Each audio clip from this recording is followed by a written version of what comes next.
Ladies and gentlemen, boys and girls, wrestling fans, and sports entertainment fans all around the world, welcome to the No Shave Man Cave. I'm ElliJare, and I am stoked to have you here today because we are going to walk down my favorite highway, the Legends Highway, the the Remember When, or the just the absolute my version of heyday in professional wrestling. Now, don't get me wrong, I think wrestling is in a good place. I think there's a lot of really good things going on right now, but I tell you, back in the day, I remember back in the day, um we would we would see some of the most ridiculous things, and we were there for it. We absolutely enjoyed it. You had the um, in the AWA, you had the Road Warriors. When they came to the WWE, they became the LOD, Legion of Doom. And, that was fantastic. I mean, larger than freaking life. Um, some of the rivalries, some of the legends. Um, it it can't. There's there's so much history and tradition involved in professional wrestling that we could roll into our everyday life. I have a T-shirt that says "People are fake, wrestling is real," and Mrs. ElliJare does not like when I wear it.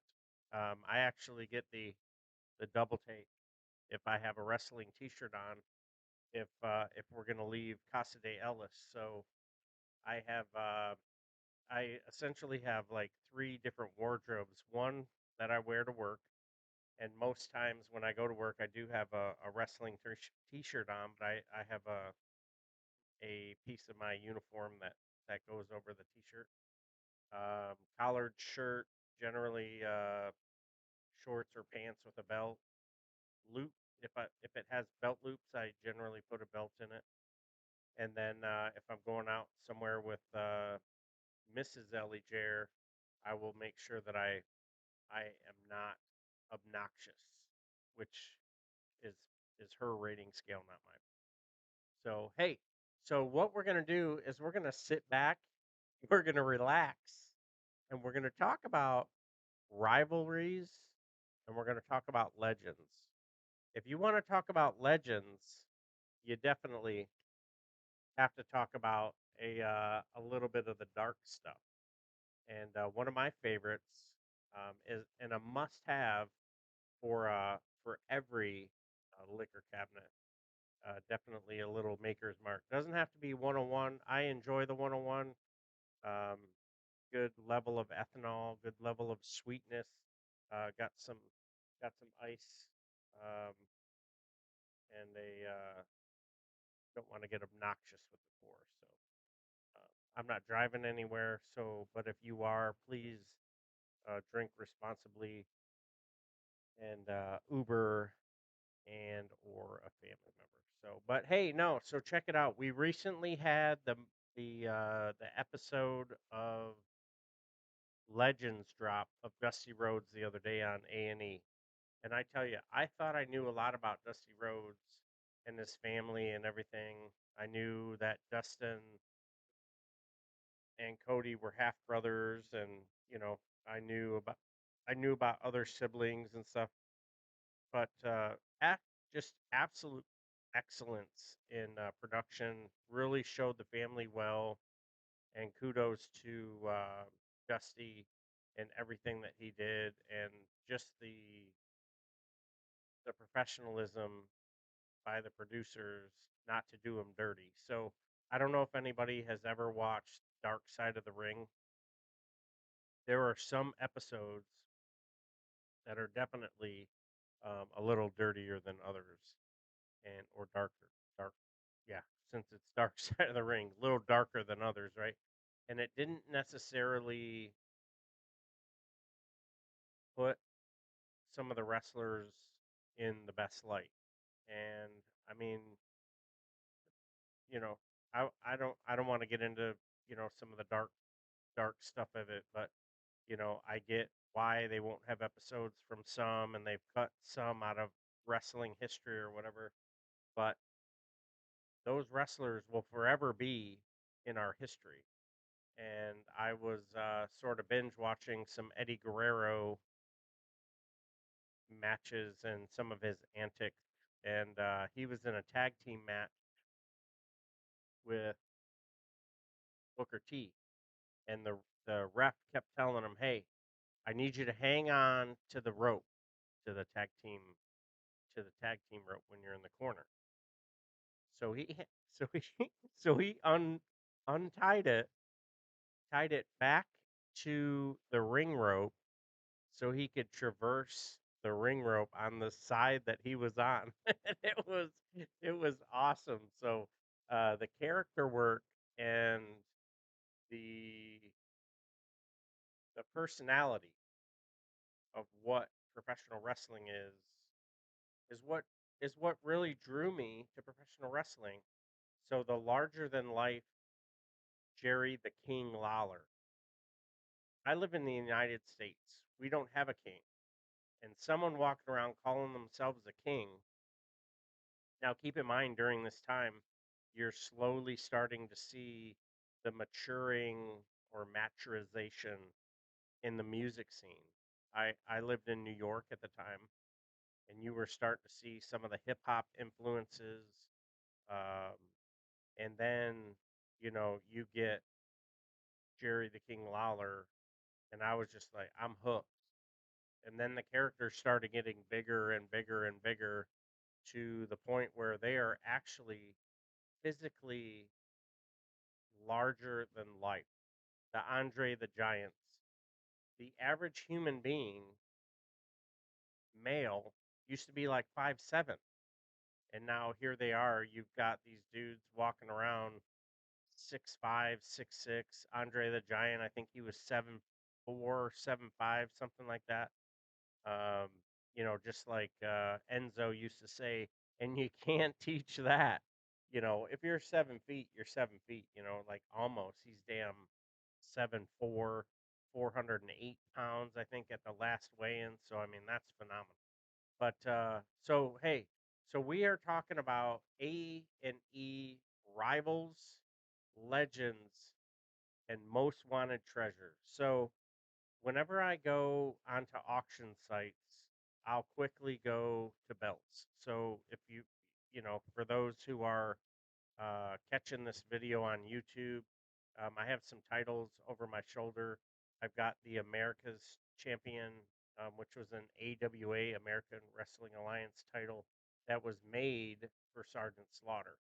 And Sergeant Slaughter um, left wrestling and was doing voice work and character work for GI Joe. And AWA came to him and said, "Hey, we'll back the Brinks truck up. Brinks is a carrier of money, and we'll back the truck up, and we'll pay you some mad ends. Ends is money."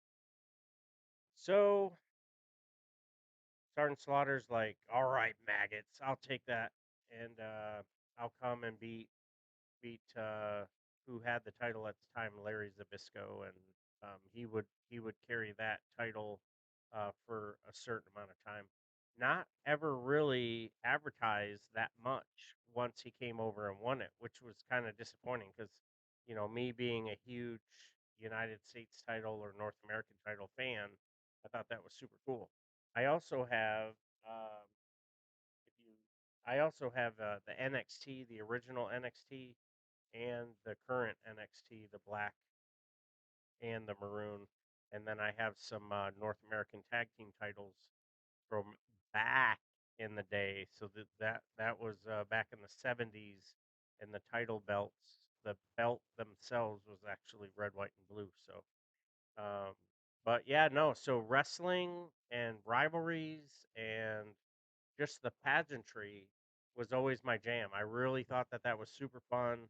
The larger than life characters, and that's generally what people show up for.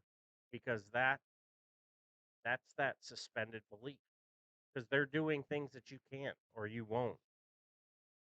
Maybe you can, and that's what makes you think that you can. You know, you look at the Rey Mysterios of the world, and had Rey Mysterio come around 10 years earlier, I may have said, you know what, I'm going to give it a go. Instead of joining the Marine Corps, I'm going to go become a professional wrestler because I was small in high school. I was 5'2" my freshman year. When I graduated my senior year, I was 6 foot and about 200 pounds, which still is not a big dude. And you look at the time those average wrestlers, the average size of those wrestlers were damn 6'2", 6'3". Hogan, I think, went six. He was called at 6'6" or whatever. But no, so nonetheless, you talk about rivals, you talk about legends, you talk about the treasures. What are some of the most magnificent treasures in professional wrestling? And a couple of them come to mind like almost instantly. It's got to be the robes that Ric Flair wore. It's got to be um, maybe some masks, maybe the original masks of some of the wrestlers. If it was Mil Mascaris, um, that would be really cool to be able to stumble upon Mil Mascaris mask. What about some of the ring gear from the Undertaker, like when he showed up, and Kane, the original mask from Kane, or when Mankind came out? I think that would be awesome. Um, Jerry the King Lawler, definitely some of the stuff that he would have worn throughout his time getting a like if I could get my hands on the crown that he rocked, I would be in. The only world title that I am interested in getting my hands on is the AWA World Heavyweight Championship. Now, at Super Brawl number 3, when it was him and Kerry Von Erich, um, Jerry Lawler had that version of the AWA title, and that was the jam. That was the one that really got me into title belts. And I've seen all kinds of other title belts recently. We saw some of our Twitter friends win some championships in Texas Championship Wrestling, and those title belts are fantastic. Nothing against any of those, and each one of those titles is unique, different, special, not like the others, and I love that. And um, but yeah, that AWA title, I do not know why, but it just woo. When you see that thing, I'm just like, let's go. The North American title that was from the Mid South is very, very similar. If you've never seen it, Magnum TA carried that for on and off for a couple of years. Junkyard Dog also, Ted DiBiase. Um, but yeah, so that title is very reminiscent of what the AEW titles look like. But it had more of a bronze finish as compared to a gold finish. So when you think about right off the jump, what are some of the most fantastic things that collectors would want to have get their hands on? The 10 pounds of gold NWA title, big gold, the WCW title, um, the world TV title from WCW, the last WCW title that Booker T held as as WCW wrapped up, and he was on the search for that on the episode 4 of Most Wanted Treasures. So if you haven't checked that out, definitely hop over to A&E, check that out because that's a beautiful title and definitely one for a collection, and you'd want to have your hands on it. Then you talk about legends, and it doesn't even necessarily need to be your Mount Rushmores, your that level of legend, right? It could just simply be someone who is personifies wrestling in your eyes. You've got China, the ninth wonder of the world, who broke down barriers, was the first woman to hold a men's title. Um, and then you would see Tessa Blanchard go on to win the Impact title. And now you have Masha Slamovich, who has the GCW title. So congratulations to her. Super, just that's really cool. It doesn't, you know, I like I like that inter in intergender stuff. If they can go, they can go. Man, woman, it doesn't. I don't think it should necessarily matter. But again, um, I don't get paid to think. Some of the other legends that come to mind, we talk about, you know, the the first anti-hero in professional wrestling. Everybody's gonna be like, "Oh, it's got to be Stone Cold. It's Stone Cold. It's Stone Cold." No, sir. It is absolutely Jake the Snake Roberts. And that guy, um, you go on the Legends, I think he's season 2. He might be season 3. Jake the Snake Roberts, and he's a second or third generation wrestler, and that dude had a go of it, like real go of it, and not in a good way. So lucky that he's still on the planet. Another freaking legend who, you know, bless his heart, is looking down on us. Hey yo, the bad guy, Scott Hall. Remember him in AWA when he was a tag team partner with Kurt Hennig? Bless his heart, Mr. Perfect. Um, quick funny story. I wanted to be a professional wrestler when I was a kid, and I had the nickname the Dynamic Dozer because I loved me some Junkyard Dog. I thought he was freaking awesome. So I was like, hey, I got a good idea. I'll be Double D, Dynamic Dozer. Well, evidently, that that wasn't going to be a thing for me. So Dynamic Dozer quickly turned into Kid Perfect. And I wanted to be the protege of Mr. Perfect, Kurt Hennig. I thought he was the freaking jam, and everything he did was so smooth. Whether it was when he was with the WWE or WCW, just I was heartbroken when he passed away. Just that really shook me because unfortunately, he passed away, and he was alone in Minnesota, just like Eddie Guerrero. He was alone in a hotel when he passed as well. So thoughts and prayers go out to both of their families, even still today, because they're constantly reminded and they see their loved one, you know, everywhere, and the impact is felt, especially now today. Even Pat McAfee. He does the pencil thing during Friday Night SmackDown, and even on his the Pat McAfee show, if he's got something in his hand, he's doing the flip thing that Mr. Perfect used to do. So man, I tell you, the legends of professional wrestling are just bountiful. And whatever your Mount Rushmore is and why it is, that's your reason. It could be your favorite technical wrestlers, and you could go from today back. You could start with your Brian Danielsons, then you could go to Bret the Hitman Hart, then you could go um, Chris Benoit,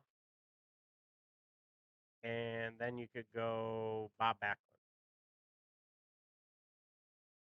You could do the greatest high flyers, and I mean, I don't even know where you would start. For me, if you don't have Vikingo, If you don't have Vikingo on your Mount Rushmore of lucha high flying wrestlers, you are missing out. Definitely go check out Vikingo, and he's definitely my favorite wrestler right now.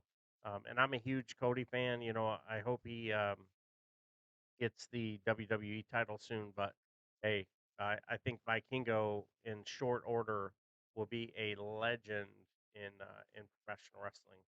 You've got your Hogans, you've got your Diesels, you've got your Undertakers. Um, you know, you think about those wrestlers back in the day that really got under your craw because they were picking on America.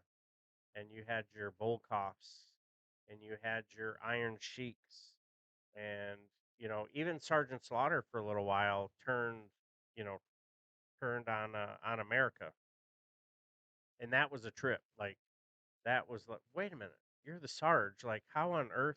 And me growing up in a military family, I'm like, hold on, and not realizing, you know, life imitates art, that it's not real, it's scripted.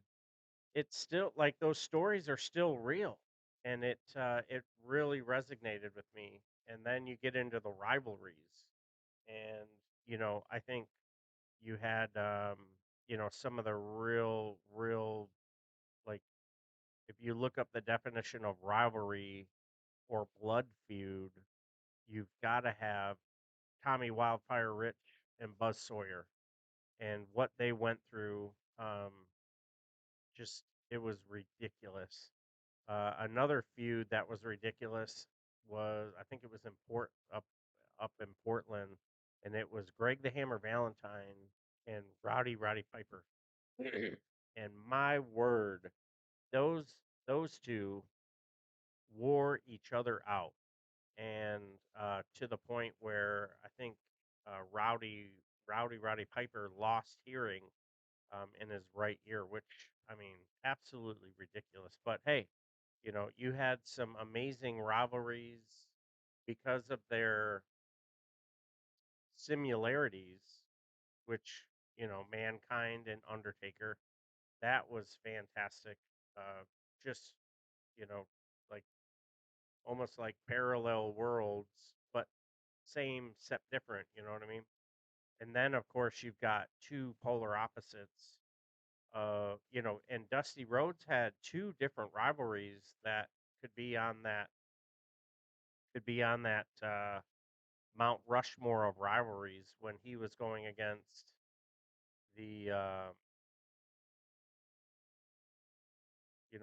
the maybe not the first Adonis, Superstar Billy Graham, um, but certainly one of the first, like, bodybuilders. Um, and Dusty was not a bodybuilder. And then you had the opposite in every way of Dusty in Ric Flair. He was the jet flying, kiss stealing, wheeling and dealing son of a gun. And Dusty was the son of a plumber. I mean, you can't get any different than that. You had the another funny one, and recently inducted into the Hall of Fame, Andy Kaufman and Jerry the King Lawler. That was a very, very fun feud because it it brought a different side to professional wrestling that everybody was able to consume, and it seemed so real, to the point where they would fill the Memphis Coliseum just to see Andy Kaufman, and he would wrestle against women, or he would do whatever. I mean, just ridiculous. You had The Rock and Cena, and Cena was sitting there saying, "I'll never leave the WWE, and I can't believe you're a part timer and you're leaving the WWE behind." And then you look now, and that's essentially what John Cena did. Now he isn't leaving like, "Fine, I'm leaving you high and dry." It was time for him to go. That's just the natural progression of things. Sort of like what Vince probably should do. He's got his 9 billion, and he could, you know, go off and do whatever 9 billion will allow you to do. Set a little bit aside in a trust fund for your loved ones if you care to, or set up some philanthropy to be able to give back to almost kind of undo some of the stuff you've done throughout your lives. I don't know, but whatever he decides to do, good on him. I would say Vince McMahon and Stone Cold would be another good rivalry. That would be a lot of fun to talk about. Um, you had the Road Warriors against the Rock and Roll Express and the Midnight Express. And then if you go way back to the Mid South and sort of the beginning of AWA, you had the Fabulous Ones, had a great rivalry with the Rock and Roll Express. Uh, and that was just, whew, that was awesome. A lot of fun. Some of the amazing women rivalries, you know, now currently you've got Charlotte and Rhea. I hope we see another go of that. Kudos to Rhea, who's now your SmackDown champion. My That was my top match of night one. Definitely should have main evented, and I hope that rivalry continues. I think that would be fantastic and really there to make a lot of money. Um, you had Trish and Lita, and they were so different than any other women that we had seen at that point. They were so athletic. Lita, with her uh, upbringing in wrestling, where she went to Mexico and Japan and tried to learn the ins and outs of professional wrestling that way. And man, that just watching them fly off the top rope, the work that Trish did with the Dudleys, I thought was fantastic and made her,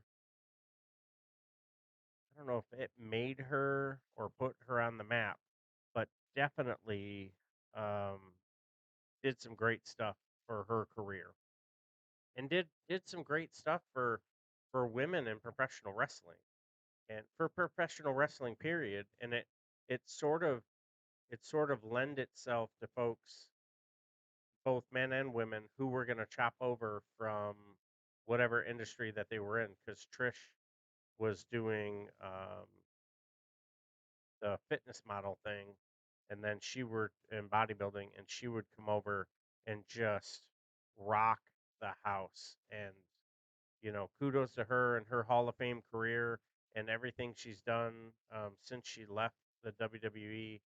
Just very, very impressive. I think the recent rivalry with Brock Lesnar and Roman Reigns and Cena, I think between those two made Roman who he is today, along with partnering him up with Heyman. I think that's fantastic. Another rivalry that I don't know if we'll ever see, whether it's on A&E or whatever, or be able to ever sort of see it on screen all in one or 2 hour bit, was Tommy Dreamer and Raven. I think that I think that rivalry was like 2 or 3 years, and my lord, the blood that was shed between them, um, probably illegal in 44 states and provinces around the world. Like, um, yeah, whew. The a rivalry that I think sort of got Orton over the hump would be with Mankind.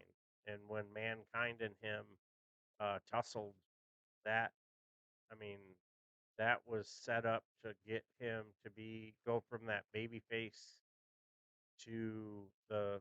I mean, it was pre Legend Killer, obviously, but I mean, dude, that was something of the ages and a lot of fun.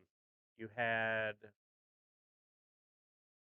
had Sting and Ric Flair. That was a really good rivalry. If you've seen the interview, I think it was with Van Fleet that Stinger did, and he did a just a spot on Dusty Rhodes impersonation, and he said, "Stinger baby, we're gonna put some paint on your face. We're gonna make it neon and shiny, son. Yes, sir. That's what we're gonna do." I'm doing it terribly, and Sting would go on, post Blade Runner with him and the Ultimate Warrior when they were the Blade Runners. Um, Sting would come out and challenge and finally defeat Ric Flair for that WCW title. And man, that was a win. That was a win for the people. And that is what, man, that was awesome. So now when you talk about rivalries and you talk about legends and you talk about treasures, that WCW title, that NWA title, what that meant to wrestling fans pre 2000, 2001, 2002. And obviously, the farther you get away from the dissolving of the NWA, not this new NWA, but the old one, and then WCW and all that, it's remarkable. And, you can't sit there and talk about professional wrestling without talking about WrestleMania 3, the body slam heard around the world when Hogan slammed Andre, that rivalry, and that small line, that one line that Roddy Piper said on Piper's Pit when Andre came out with Heenan and ripped Hogan's shirt off and popped his chain and cut him. And Hogan was like, "Why are you doing this, brother?" And Roddy simply said, "You're bleeding." And man, like as a kid, you're sitting there like, I'm almost in tears. And I remember that so vividly. And I don't even know what I had for lunch yesterday, but yet I remember that. So, I mean, that's suspended belief. That's professional wrestling. That's the art form of professional wrestling.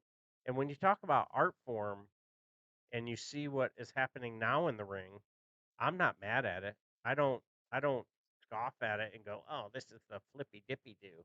It is what it is, man. And Jericho used to say, "Drink it in, man." But it's it is what it is, right? It's not a bad thing. It's just what wrestling has evolved to, and I'm super happy. I wish I was 20 years younger and watching these guys flip and dip around. Um, and they're my same body type. Well, my old body type. And in size, they're 6 foot to 6'2". They're 200 to 220. At my heaviest when I was weightlifting, I was 236.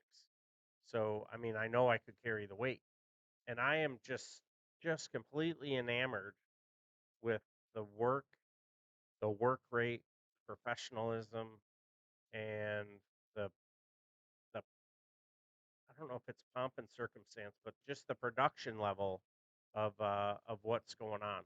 And the wrestlers from back in the day or sports entertainers from back in the day can sit there and go, "Back in my day." Hey, don't worry about it. They're gonna get off your lawn because they're gonna be back flipping off of it soon. I love me some lucha. I love me some ground and pound. um, I think that, there's something for everyone. And, you know, sort of why I wanted to sort of throw this out there and talk about, what's going on with this A&E Legends and Rivals. Check it out. There's 3 seasons. It's awesome. They're getting ready to drop some more of the wanted treasures, which is really cool. They take wrestlers around the country and they try and recoup their gear. And one of the items that they're trying to get a hold of is that ring robe that Ric Flair wore. It's referred to as the butterfly robe that he wore when he came. to the WWE. So, yo, if you got it, give them a call because I'm sure they're gonna peel you off a little. And thank you to Maker's Mark for a little drink. I didn't even enjoy it with you guys, but I'll take a sip right now as we get ready to sign off and send you off on your wrestling journey. I let it sit too long; it's kind of watered down. Uh, you know, do whatever you're gonna do. Just do it responsibly. Let me know personally what you've got going on, what your favorite rivalry is, what your favorite title is, favorite title match, favorite tag team. What's your Mount Rushmore? Um, I've got my book and our little logo. Thank you to JT, got me this for my birthday. Shout out to the shout out, my man. Um, I got my Mount Rushmore of just about everything written down, and pretty soon we're gonna start rolling some of those out. We're gonna go through WrestleMania 1 through 5, then 6 through 10, and 11 through 15, and so on. And we will hopefully, fingers crossed, be at WrestleMania 40 in Philadelphia, hosting a show at Ton Tavern where my Corps, your Corps, United States Marine Corps was born. So excited about that. So until next time, my friends, my fam, brothers and sisters, be safe, take care of yourselves, take care of each other, and I'll see you on the floor.